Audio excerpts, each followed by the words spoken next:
Antes de passar para o conteúdo, eu tenho um recado para você. Aliás, alguns recados para vocês. O primeiro recado é que nós vamos produzir o nosso livro e o primeiro capítulo está aqui embaixo na descrição. Você consegue ler o primeiro capítulo do livro. Não vai ser o primeiro capítulo no livro, porque surgiu vários temas e aí eu preciso ver como é que eu vou ajuntar isso tudo no livro, mas teremos um livro, O Espírito Santo em Nós. Esse é o título, já está definido. Vai entrar os 3 estudos, Espírito Santo em Nós, o estudo que está aqui embaixo e mais alguns estudos adicionais que eu ainda vou definir. Segundo recado, estou preparando um EAD para gente, né? O que é o nosso EAD? É um ensino à distância, aberto, de graça. Você pode fazer no seu celular aqui mesmo, se você quiser. Depois que terminar esse vídeo aqui, você pode fazer um teste lá, que é uma primeira aula, um primeiro módulo que eu coloquei de abertura, e vão ser 7 módulos do nosso EAD com as 7 doutrinas da graça. Isso mesmo, nós temos 7 doutrinas da graça, tá? E não 5, como se dizem por aí, né? Os 5 pontos de Calvino, o nosso é os 7 pontos da graça. Então o primeiro estudo já está liberado aqui embaixo, você pode estudar, pode experimentar, fica à vontade depois em comentar aqui o que você achou, e vai surgir mais módulos. E o melhor, isso não é tudo, né? É de graça, é aberto, e você que dá aula de teologia, você que ama a teologia reformada, pode mandar módulos para a gente. Isso mesmo, nós temos um módulo cooperativo do nosso EAD, onde você preenche o formulário, manda para mim e ele vira um dos módulos lá do EAD do nosso canal. Os links vão estar lá no blog, mas todo vídeo vai ter o link do blog aqui, e aí a pessoa pode entrar no blog, participar de todos os módulos, estudar, se tiver matéria a mais, que a gente vai colocar matéria a mais, fazer à vontade, compartilhar com quem quiser. Isso tudo para quê?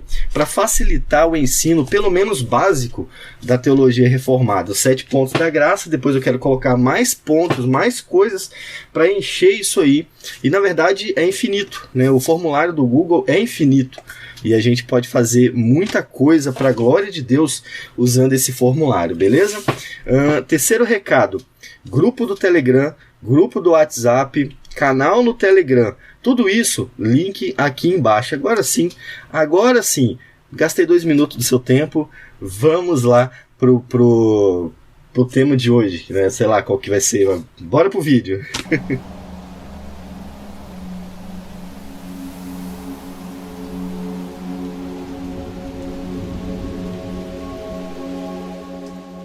Bom, pessoal, vamos aqui então compreender alguma coisa a respeito do Espírito Santo. Na verdade, a gente vai tratar bastante até sobre a ação do Espírito Santo em nós. Eu quero lembrar a vocês que, apesar de ter esse pequeno estudo, esse é o tema do nosso livro, né, que vai ser lançado talvez no final do ano ou quando Deus quiser. Mas o fato é, vamos fazer o livro Palavras em Chamas, tá? O livro do EATRE, da Escola Aberta de Teologia Reformada, beleza? Então, eu tenho 3 perguntas a respeito da ação do Espírito Santo em nós, né, que são elas. E são 3 perguntas, são 3 dúvidas que vêm daquilo que a gente conversa, daquilo que as pessoas trazem para nós, né? Primeiro, todos os crentes têm o Espírito Santo? A Bíblia pode afirmar isso? Segundo, o que o Espírito Santo nos leva a fazer, aqueles que têm ele, né? E terceiro, para que servem os dons do Espírito Santo, né? É isso que vai ser o tema de hoje aqui, são essas perguntas, né? Então a gente vai passar aqui a responder todas elas lendo na Bíblia, tá? Para a gente entender um pouco melhor sobre esse tema. Então todos os crentes têm o Espírito Santo, né? Eu trouxe aqui o texto de Ezequiel 36, que considero um dos textos mais importantes a respeito da conversão do homem. Para a gente entender, vocês sabem, quem conhece o canal Palavras em Chamas sabe que eu cito muito Ezequiel 34, 36, e a gente entende quase tudo a respeito da conversão do homem através desses 2 capítulos, né? Então você é mais do que convidado a ler Daniel 36, 34 ao 36 mais tarde, tá bom? Por hora a gente vai tratar aqui do tema e tentar responder se todos os crentes têm o Espírito Santo, né? O contexto de Ezequiel do 34 ao 36 é que Deus restauraria Israel, é que ele viria fazer essa restauração, uma restauração espiritual e não física, como as pessoas esperavam, não política, aliás, né? E aí no verso 24 até o verso 27, nós temos a parte mais importante desse texto aqui, ó. Versículo 24. A ação que chegou até você, que fez o evangelho chegar a você, ó. Eu os tirarei do meio das nações e os congregarei de todos os países e os trarei de volta para a sua própria terra. Essa própria terra não era o local físico Israel, era o reino de Deus, a terra prometida, o que é a promessa de Deus desde Gênesis, né? Da vitória de Cristo e da nossa chegada à sua terra prometida, né? Então, o versículo 24 trata exclusivamente da obra que o Espírito vem fazer em nós. Ele vem nos tirar do meio das nações, e Cristo fala que ele veio fazer isso também, né? Por isso o capítulo 34 é tão importante, e vem nos ajuntar. Como é que ele nos ajunta? Através da igreja, do reino de Deus. A igreja representa o reino de Deus na terra, e todos nós fazemos parte do reino de Deus quando somos convertidos por ele. Então, a promessa do início aqui do 24 é a união da igreja na terra.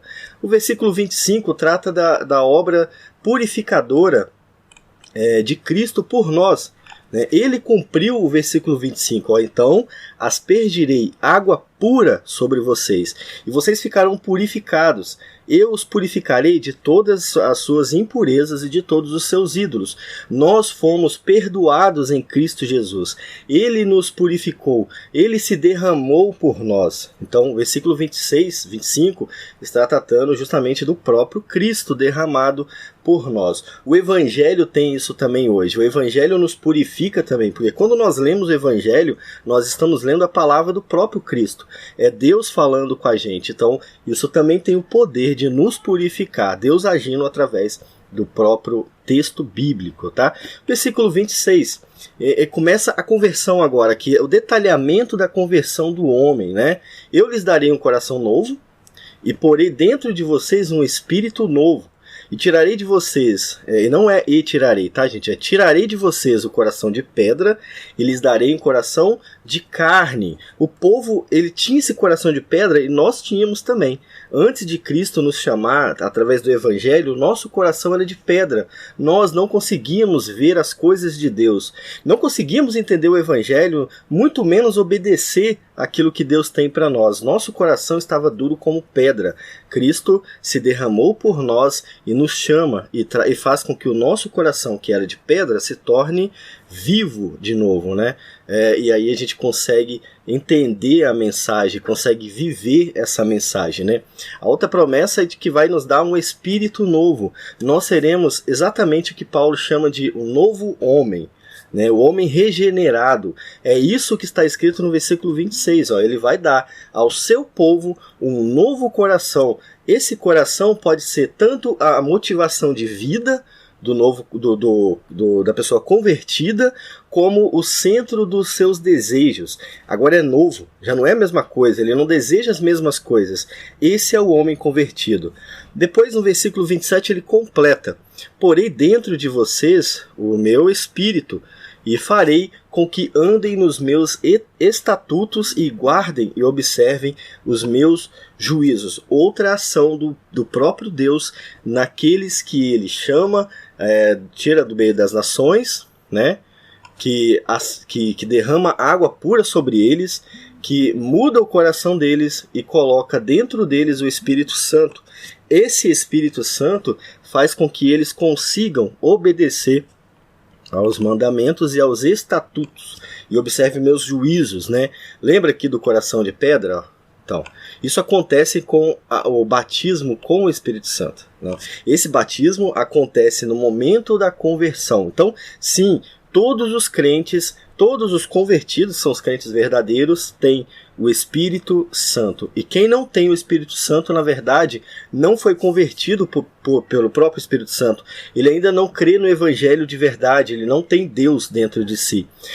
É um perigo falar que alguém não recebeu o Espírito Santo só porque ele não demonstra os dons como os pentecostais dizem, os dons de línguas, né? É um perigo porque não é o dom de línguas que demonstra a ação do Espírito, é o coração e a mente que demonstra o Espírito. Lembra aqui, ó, vai mudar o seu coração e fazer com que você obedeça. Então isso trata da nossa mente, da nossa vida, e não daquilo que a gente fala em mistérios, né? Não do dom de línguas, mas essa é uma polêmica que fez justamente surgir esse estudo, né? Por isso que surgiu. Então sim, todos os convertidos têm o Espírito Santo. Essa foi a primeira pergunta, né? A segunda pergunta: o que o Espírito Santo nos leva a fazer? Sabemos que todos os crentes têm o Espírito Santo e que a manifestação desse Espírito Santo leva o crente a fazer alguma coisa, né, que nós já sabemos não ser o dom de línguas estranhas, né, estrangeiras, como a Bíblia ensina, que são línguas de outros povos, né? Não é essa a forma de o Espírito Santo se manifestar no crente verdadeiro. Esse é um dom dele, é um dos dons, né? Mas há uma coisa em comum entre todos aqueles que recebem o Espírito Santo, que são batizados de verdade, né?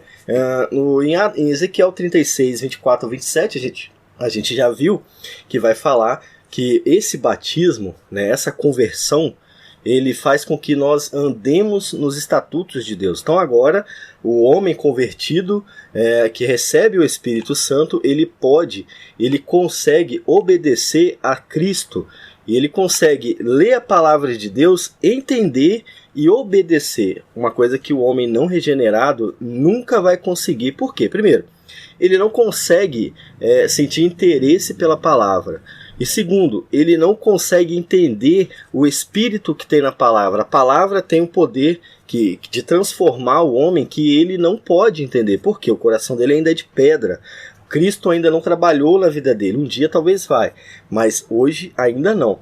Então a primeira coisa que muda no crente é que ele é capaz de obedecer a Cristo. Esta é a primeira manifestação da salvação na vida de alguém. Ele começa a se interessar pela palavra de Deus e começa a obedecer a palavra de Deus. Há uma segunda evidência que está em Atos, né, que é muito utilizado, e tem uma história muito interessante disso aqui. Um rapaz mandou um devocional usando esse texto de Atos 1, versículo 8, e o texto do devocional falava sobre apresentar o Espírito Santo, né? Que cada crente, quando a gente recebe o Espírito Santo, nós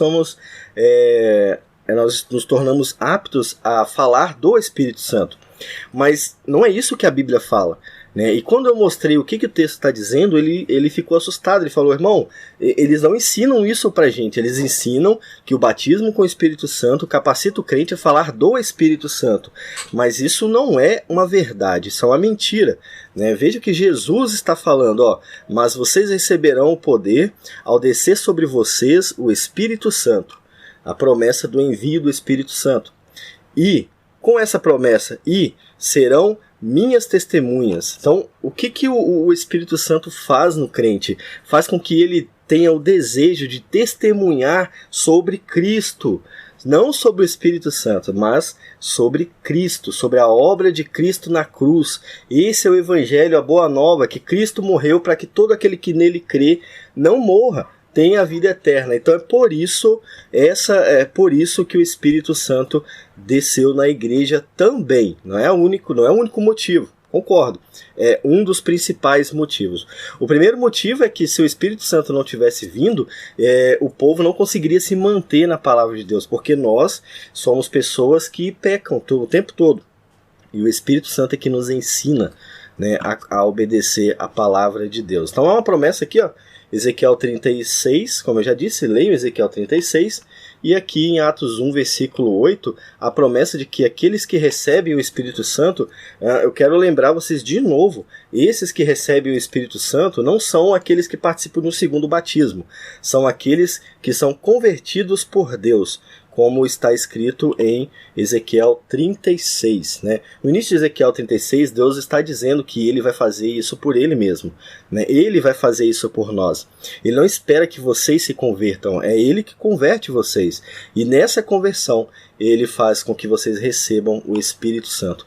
Não é algo que vocês escolhem, é algo que acontece na conversão. Nós podemos ter certeza de que, de fato, temos o Espírito Santo em nós. Qual é a prova de que nós temos o Espírito Santo em nós? Abra sua Bíblia, leia o texto bíblico e obedeça. Se você conseguir obedecer o texto bíblico, você demonstra ter o Espírito Santo em você. Segunda prova de que você tem o Espírito Santo, você vai amar falar da palavra de Deus. Você vai sentir desejo de espalhar as boas novas por toda a terra. É isso que Atos está dizendo. Olha que outro resultado aqui em Atos 4, versículo 30. Ó. Tendo eles orado, tremeu o lugar onde estavam reunidos. Todos ficaram cheios do Espírito Santo e, com ousadia, anunciavam a palavra de Deus. Esse poder do Espírito Santo capacita a nós de pregar o Evangelho. Ele nos empurra para pregar o Evangelho, né? Ele nos convence a pregar o Evangelho. E não é forçado mesmo, como eu estou dizendo, não é nesse sentido. É que nós vamos desejar falar disso. Por isso é uma boa nova. Quando você recebe uma notícia boa, você não fica com vontade de falar para todo mundo. Você quer sair falando para todo mundo. Por exemplo, eu comprei um celular novo. Eu tô doido com o celular novo. Eu comprei aqui um Xiaomi fantástico. Então, quando as pessoas que eu conheço me veem, automaticamente, durante um tempo, né, eu vou falar do meu celular novo, porque eu estou muito feliz a respeito dele. Então, a salvação é a mesma coisa, só que ela é um presente muito mais valioso, faz com que você, a vida inteira, queira que as outras pessoas recebam também. Então, o Espírito Santo faz isso na gente, né? Aqui a gente aprende a obedecer, e aqui a gente aprende a falar de Deus, não do Espírito Santo, mas do Evangelho, daquilo que Cristo primeiro fez conosco e que pode fazer com ele também, com as pessoas também. Então é por isso que nós falamos do Espírito Santo. Então o que o Espírito Santo nos leva a fazer? Primeiro, uma mudança completa de caráter. Segundo, falar do Evangelho para outras pessoas, né? E aí a gente tem uma terceira pergunta para finalizar aqui o nosso estudo, mas antes de continuar, você pode curtir o vídeo, é de graça, você pode comentar o conteúdo e fazer parte do nosso canal. E uma coisa que é interessante, esse vídeo ele surge a partir das dúvidas de vocês.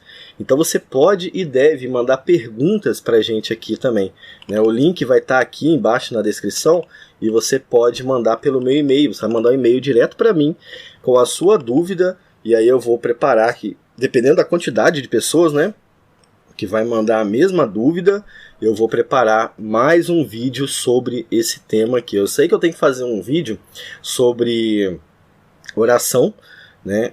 Mas esse tema aqui era mais importante colocar agora e a gente vai passar depois para a oração. Não hoje, uma outra oportunidade, né? Então, a gente tem aí um erro muito grave a respeito do Espírito Santo, né? E a gente vai ler aqui num comentário que eu tirei, que reflete muito o que é ensinado dentro de muitas igrejas pentecostais, principalmente pentecostais, mas não são apenas elas, né? Outras igrejas ensinam isso aqui também.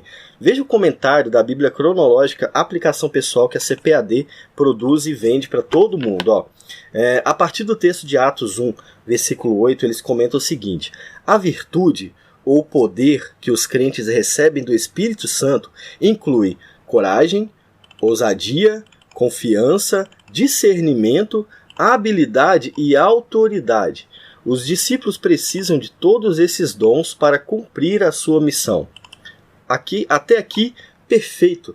Nós precisamos e recebemos do Espírito Santo tudo isso aqui para cumprir a missão de ir e falar de Cristo para todo mundo, né? Agora, olha o que eles escrevem aqui na parte final. Se você crê em Jesus Cristo, não é alguém que não crê, não é alguém que não conhece, que não se declara crente. É se você crê, se você já aceitou a Jesus, se Cristo já te chamou como seu Salvador, você pode receber a virtude do Espírito Santo em sua vida. Um erro, uma falha terrível, porque o texto está dizendo muito claro que Jesus disse que eles receberão, não que eles podem receber.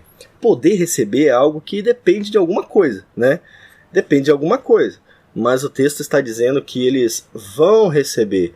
Olha o que está escrito aqui em Atos 1, versículo 8. Mas vocês receberão poder ao descer sobre vocês o Espírito Santo. Hoje, quando nós nos convertemos, quando Deus nos converte, nós já recebemos o Espírito Santo. Isso se cumpre em Atos, e de Atos até a vinda de Jesus, isso vai continuar se cumprindo. Então nós já recebemos o que eles estão colocando aqui como algo que pode acontecer. Então esse é um erro clássico, um erro que precisa ser debatido e ser combatido, né? A CPAD aqui na sua Bíblia vacilou ensinando errado o que está escrito, né? Um acerto, né, uma boa exegese desse texto eu achei na Bíblia de Estudo de Genebra. Eu achei também na Bíblia King James, eu achei também na Nova Almeida Atualizada, mas é muito grande lá, né, os textos. Na de Genebra também é grande, mas deu para me tirar esse pedaço aqui que trata justamente desse ato divino, né, daquilo que o Espírito faz em nós. Ó. O livro de Atos se desenvolve de acordo com essa estratégia. As testemunhas em Jerusalém, capítulo 2, representam de modo reduzido o ministério mundial de Deus. Os judeus que de todas as nações, né, conforme nós lemos lá em Ezequiel 36, né, que ele vai ajuntar de todas as nações. Então, esses judeus de todas as nações, e de acordo com o que está em Atos 2, versículo 5, que ouviram e creram, levaram consigo a mensagem para todas as nações. Então vocês tinham ali judeus de outras nações que falavam outros idiomas, eles ouviram o Evangelho. Eles não ouviram a Torá, eles ouviram sobre Cristo. O que eles tinham falado é sobre a obra de Cristo na cruz e como que ele pagou o pecado de todos aqueles que vão crer, todos os que creem, né? Então esse é o Evangelho que é dito lá, e depois Pedro vai citar o texto da profecia e tudo mais, né? Então é isso que eles levam consigo. Você vai numa cidade, ouve uma mensagem dessa e volta trazendo ela com você. E a partir desse momento você já tem o poder do Espírito Santo, porque você também se converteu, né? Ou você foi convertido pelo Espírito Santo, e você também já recebe essa autoridade para falar a respeito da salvação. Então eles levaram isso para todas as nações. Não, sinal de que você está, o resultado disso é que você está ouvindo falar sobre Cristo também, né? O restante do livro de Atos fornece mais detalhes sobre como o Evangelho se espalhou por Jerusalém, né, do capítulo 3 até o 8:1, para Samaria, a Antioquia da Síria, e se espalhou por Israel. Me perdi aqui. Antioquia da Síria, do capítulo 8 até o capítulo 12, 25, e até os confins da terra, de acordo com 13, do 1 ao 28, versículo 31. Esse é só um comentário. É só um comentário da Bíblia de Estudo de Genebra, mas que sintetiza bem aquilo que o Espírito Santo faz em nós. Nos capacita a levar o Evangelho a todas as nações, conforme está escrito no texto, né? Então, uma terceira pergunta é para que serve os dons do Espírito, né? É uma outra dúvida sobre dons, né? Uns querem continuar a falar um dom que na Bíblia não existe, outros insistem que é um dom de línguas estrangeiras e que pode existir. Não é esse o tema de hoje, não é esse o tema de hoje. Vai ser tratado no nosso livro O Espírito Santo em Nós, que deve sair algum dia, mas hoje a gente quer saber para que existe os dons do Espírito. Você já deve ter lido a resposta, né?